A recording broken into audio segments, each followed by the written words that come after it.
Okay, so right when you come in the door, you'll come to this monitor panel. This is kind of tells you what's going on inside your unit. Right here is your first button. That's your power awning for outside. Power awnings are really chintzy. They're really easy to use, but if there's some wind, they'll blow right off. Really heavy rains. Just if it's windy outside, put it away. If it's raining really hard, put it away. If you're going to leave the campsite even for an hour, put it away, and at night, definitely put it away. Your next switch is for your slide out, which has your dinette and this unit on it. Just make sure your unit's level and your stabilizing jacks are up before you put it out. Your next switch here is your water pump that gets the pressure from your fresh water tank up to your fixtures.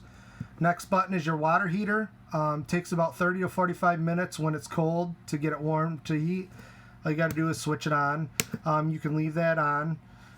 Your next one is your light for your outside. There's an LED light strip underneath your awning. That's the full length of the coach.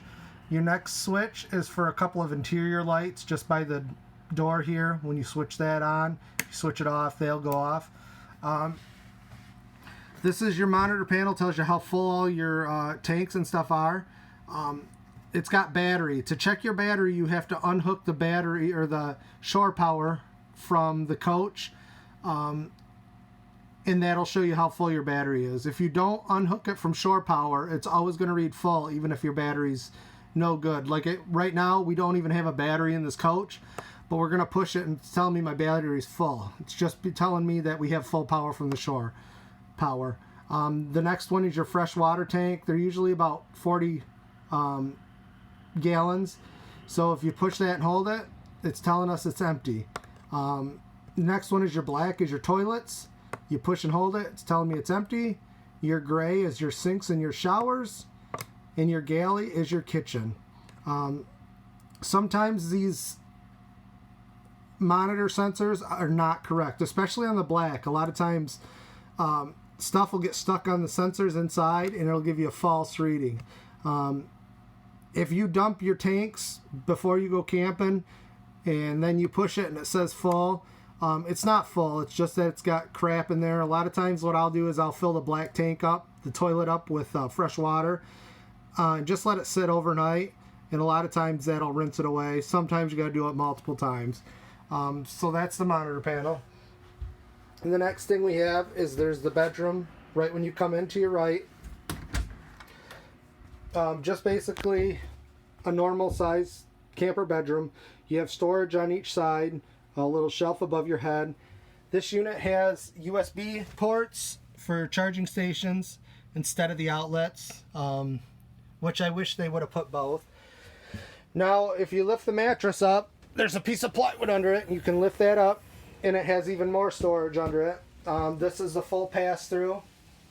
Then it's got a couple of bins to put stuff in, and then underneath that, there's like a spot for short shoes or sandals.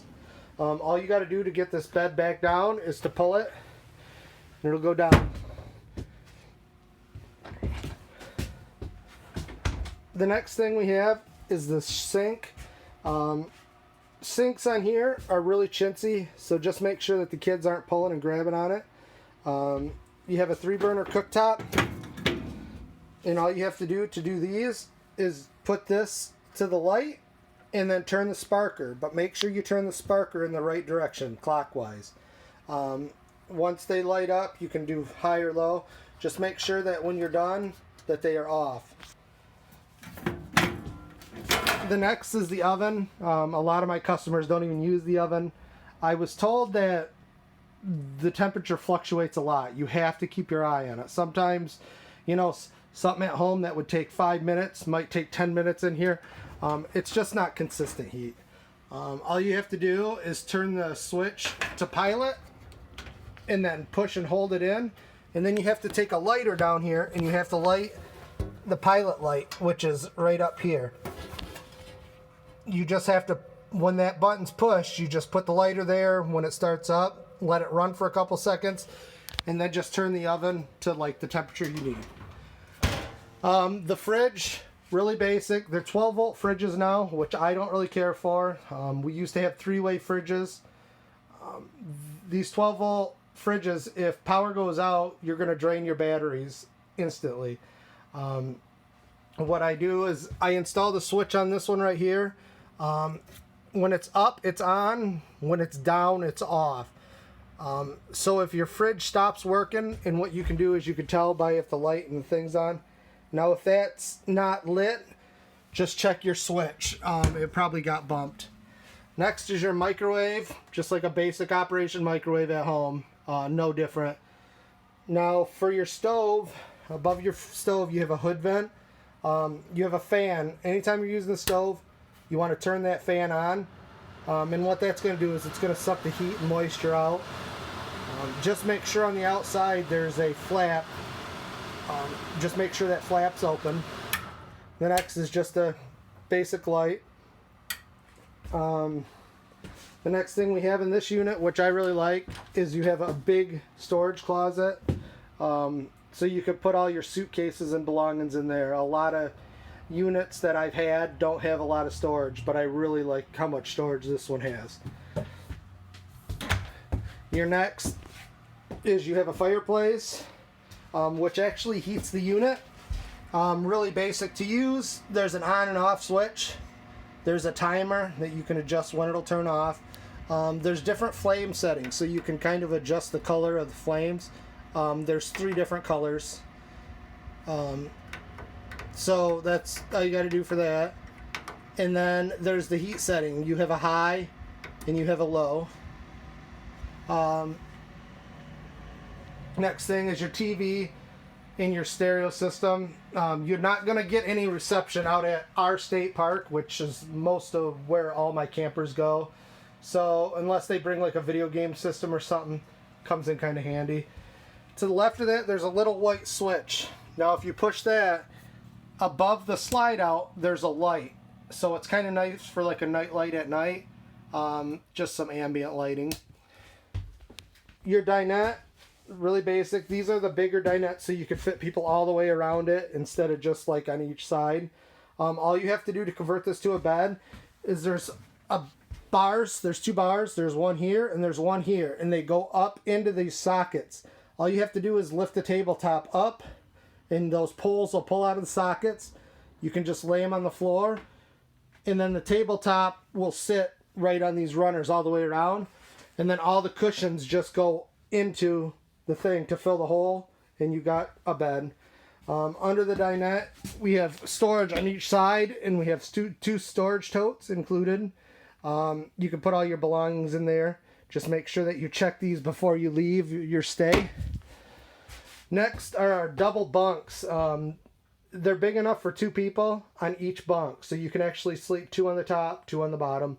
The top bunk is rated for 200 pounds max, so just make sure that you're not overloading the top mattress. Now underneath there's a little cubby hole for the kids' shoes, clothes, whatnot. The next feature, we'll do the air conditioner. The air conditioner on this unit has the controls right on the roof mounted air conditioner. And all you have to do is high cool is air conditioning for high. Low cool is the low side of the air conditioning. And then there's a fan option also, which just circulates the ambient air. The next controller is kind of the temperature of what you want. If it's all the way on blue, it's super cold. If you go a little more to red, it's not as cold. The next control is for your furnace. All you have to do is slide the top one over to the temperature you want, and it'll kick on. To turn it off, you slide all the way over until it clicks. It's got to click off before it's off. The next thing we're going to check is the bathroom. I kind of like this camper option because it has an outside door, so the kids can kind of come in and out to go to the bathroom without having to run through the whole coach. It's just your basic bathroom. It's got storage under the sink, and then it's got a vanity over the sink. The shower, I wouldn't recommend using the shower unless you are on a full hookup site, which full hookup is like a full water supply, like hooked with a garden hose. If you're using just the water on board, you're going to deplete your water supply instantly. We order all of our units with skylights in the shower to give you more headroom when you're in the shower. Now this unit toilet is a foot flush toilet. Some of them have a pull tab in the back. This one's a foot flush. Super easy. All you do is when you're done going to the bathroom, you push the pedal all the way down, it'll flush. Now if you want to add more water before you go to the bathroom, you push that pedal down ever so slightly and it'll start filling the water.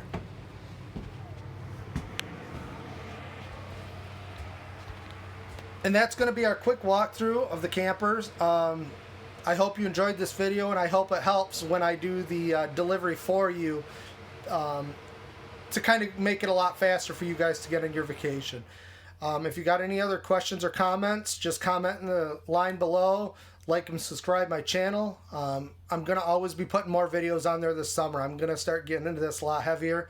A lot of people that don't even rent from me have asked me questions, have watched me do walkthroughs with customers. So thanks again.